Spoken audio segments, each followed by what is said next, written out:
Hello everybody, it's 2026 and today we have the first mix of the year. That is the Hot Wheels Car Culture Japan Historics 5. And this year this premium segment turns 10. The first premium segment that does that, and because it's so successful, they just kept on going with it. The artwork on the card is one with a theme iconic for Japan, Mount Fuji in the background and what I think are the cherry blossom trees called Sakura. The same on all the cards, obviously with each card graphics. The first car in the set is the 1988 Honda CRX, a design by the late Ryo Osada, one that is a premiere in a premium set. Being a premiere, it has a redesigned diecast chassis, just like all other castings that make the transition from basic to premium, as most of them have the plastic base in a non-premium segment. I like the details on it, the grey aero rims are nice, CRX and Honda logos, license plate, mirrors, it looks cool overall, although as you will see, the set doesn't have the most wanted cars from the JDM world. I don't know how many people know, but car culture started with the Japan Historics set all the way back in 2016, and back then they were using the regular card sizes, just like the basics, not the ones we have today. Hot Wheels introduced the wider card in 2018 with the Japan Historics 2, so car culture and Japan Historics have a special connection since the beginning of this segment.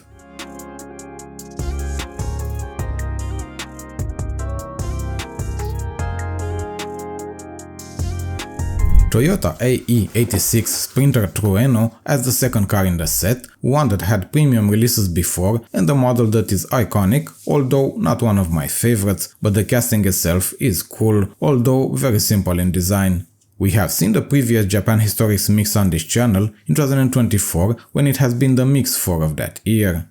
Looking great on the details department, just like all other cars in the segment, carbon hood, mirrors, license plate, and we can even spot the exhaust pipe. It has the small wheels with the Watanabe rims that many collectors are fans of. They might be realistic, so they work, and this is a model that looks good with them. This has a special release, the 2021 Initial D that was sold only in Japan, and I think you needed to buy some comic books to be able to get it, and because of that there were not that many made, and it goes for high prices on secondary markets, but I guess if you really want to have it, then talk to your wallet and see if you have spare somewhere around $600 to $900. I personally would not pay that price, but I know the feeling when you desire a specific casting and you want to have it. I don't feel the same about this one, but I have my own castings I desire.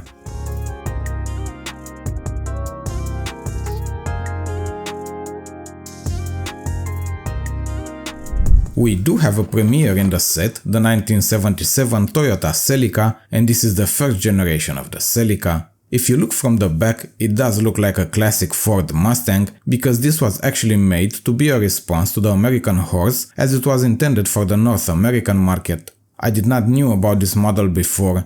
It looks great. Exhaust pipe, mirrors, the same Watanabe wheels, and it does look very much like a Ford Mustang.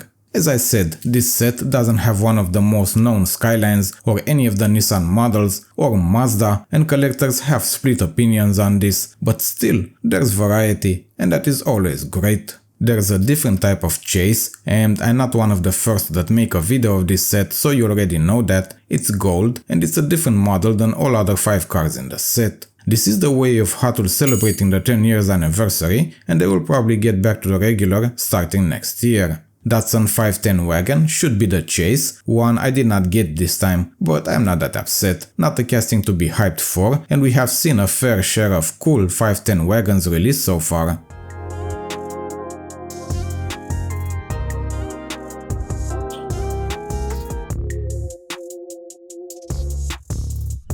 The next one is definitely not a boring one. The Nissan Skyline 2000 GT-R, and this is the Liberty Walk version as it has the body kit made by the very known Japanese aftermarket car tuning company. This version was designed by the same late Ryo Osada, and it premiered in the basics in 2022 and made the transition to premium very fast, with the Nissan Skyline collector set next year having the cleanest color variation in that simple white. Car culture being such a popular segment, probably the best premium segment Hot Wheels ever made, it had many new cars and many transitions from basics to premium. So, if you search for a casting that you love in basic series and you want to see a better variation of it, car culture is the place to search. It has the same type of wheels as the previous castings, details everywhere and all of them in simple paint. Nothing crazy, decals, liveries, any kind of graphics, just the stock colors on all of them. Some of you might like this, some of you won't, but this is what designers chose, and if it works, it's up to every one of you, cause I do believe it's a personal thing.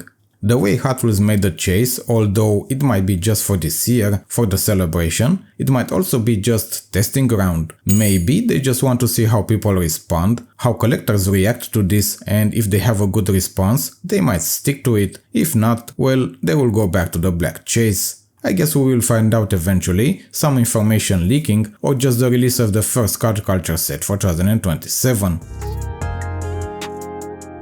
The surprising Datsun 620 is the last casting of the set, and I'm not sure how well a compact mini truck fits into the theme of the set, although this one is also part of the JDM world. Again, it might be something personal for each of you. The casting is known, it's actually the oldest casting from today's mix, released in 2014, but I don't think it goes that well with the theme of all other cars. It has many releases in basics, it has been part of premium before, car culture actually, the first year, in the trucks mix, which was the third mix of that year. It has also been a super treasure hunt, so a very known and used casting. It's a clean variation, Datsun logo in the back, the all black wheels are nice, mirrors, details on the interior, yeah, it's a nice casting overall. You be the judge to where all these cars fit in the JDM culture, cause it's not an easy task. It's very hard to try and categorize each car that has a history. Collecting Hot Wheels cars is not easy, hard to keep focus when there are so many segments, basics, premiums, not talking about RLC and with how much that's changed in the last couple of years, but the good part is that we have variety and there is something out there for each of us.